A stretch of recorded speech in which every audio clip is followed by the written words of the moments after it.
Hello everyone and welcome to the other matchup we're showing from Norway Chess 2025. It is round 3 and it is the Armageddon game between Magnus Carlsen and Wei Yi. Obviously the classical one ended in a draw and it was also fairly interesting.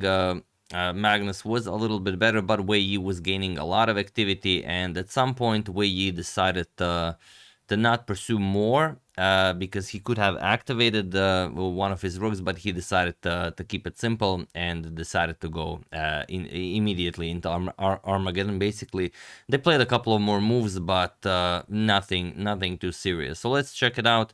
It's a very interesting game. Let's dive straight into it. Magnus with white opens with pawn to d4. We have knight to f6 and bishop to f4. The ever more popular, we have pawn to g6 and knight to c3, going for the something like a Jobava London system. We have pawn to d5 and pawn to e3. We have bishop to g7 and h4. Looks very advanced and very modern, but it is in fact the top move played in the position. Pawn to h5 and knight to f3. We have castles kingside, knight to e5, as why wouldn't you? It's a beautiful square for the knight, and pawn to c5 by Wei Yi.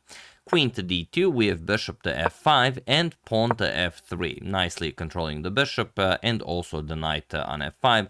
Maybe g4 at some point in the future will be an idea. We have c captures, e captures, knight to c6 and bishop to b5.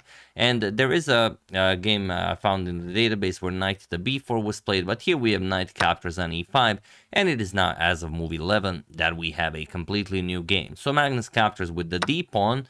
Very natural. You take away the f6 square from the knight, knight to d7, and he gives up the light square bishop for the knight, because the knight could become very annoying. Knight b6, knight to c4 maybe, or even just knight to c5, maybe, you know, later on to e4, sort of prevents you from playing g4.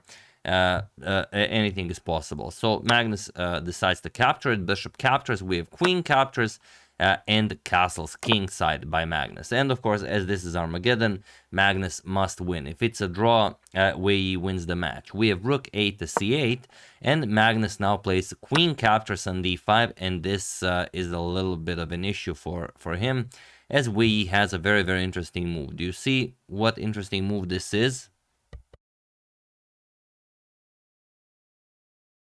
Of course you do. You guys are amazing players. Rook captures on c3.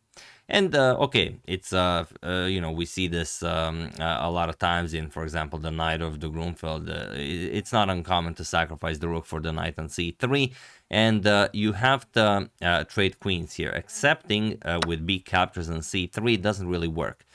Simply queen to a4, threatening checkmate, and whatever you do, let's say queen to d2.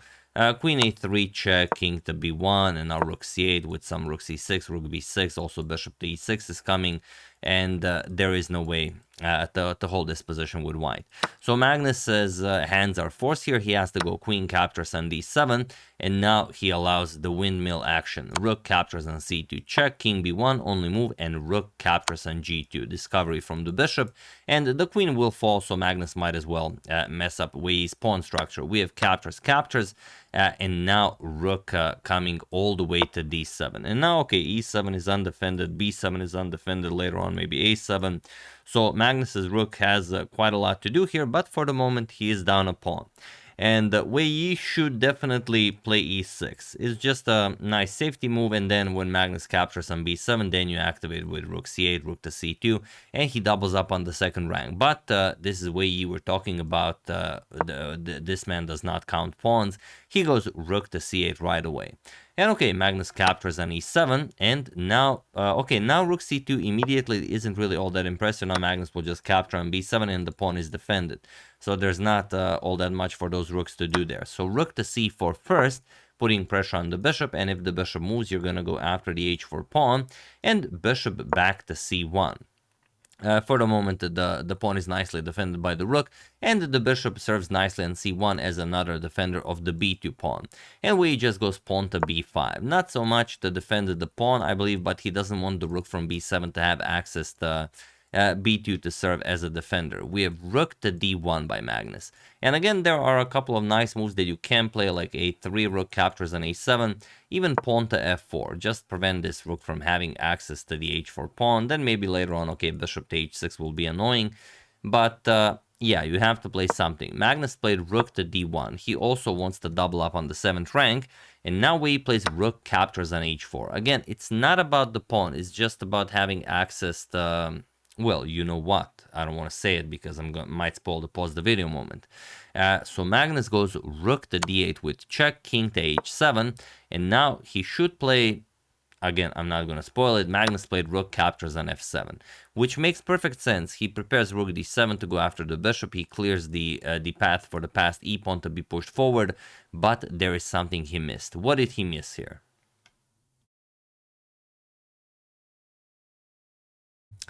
So he missed rook to h1. And now the problem is, the move probably Magnus planned is pawn to e6, pawn to e7, and he wins the game, is rook captures on b2. Now with the rook on h1, it doesn't work. You have to move the king to a1, and now rook captures on c1 will just be checkmate. So after rook to h1, Magnus has to play something. He played rook captures on f5, but again, it doesn't work. King to g6. Beautifully played by Wei Yi, trapping the rook. Rook to f4, and now rook g to g1. Going after the bishop, rook to d6, Magnus throws in a check, king to h7, but the problem is rook to c6 does nothing. Magnus didn't play it, but I just want to show you why it doesn't work, as rook captures on c1. And now after captures, king captures, there's the very simple bishop to h6. And yes, e6 looks very dangerous, but look at this, king g7, e7, and okay, the king cannot cross, but bishop captures comes with check. And once the king moves, now you go king f7, and you stop the pawn, you're up a full piece. You win the game easily. So after king h7, pawn to a4, and now rook captures on c1. With check, king to a2, and now bishop captures on e5. Magnus will try this, maybe he can hold with, although it doesn't do anything if he gets a draw. The only chance is to somehow checkmate Wei Yi with those rooks. Rook to f7 check, we have king to g8 and rook d to d7. Now maybe if you can get something like rook e7, rook d8 checkmate, it's possible, but Wei Yi plays the most precise move. B captures on a4, takes away the b3 square from the white king, and now rook to a1 is the threat of checkmate. So Magnus runs away, king a3, if he wants to run away via the b4 square.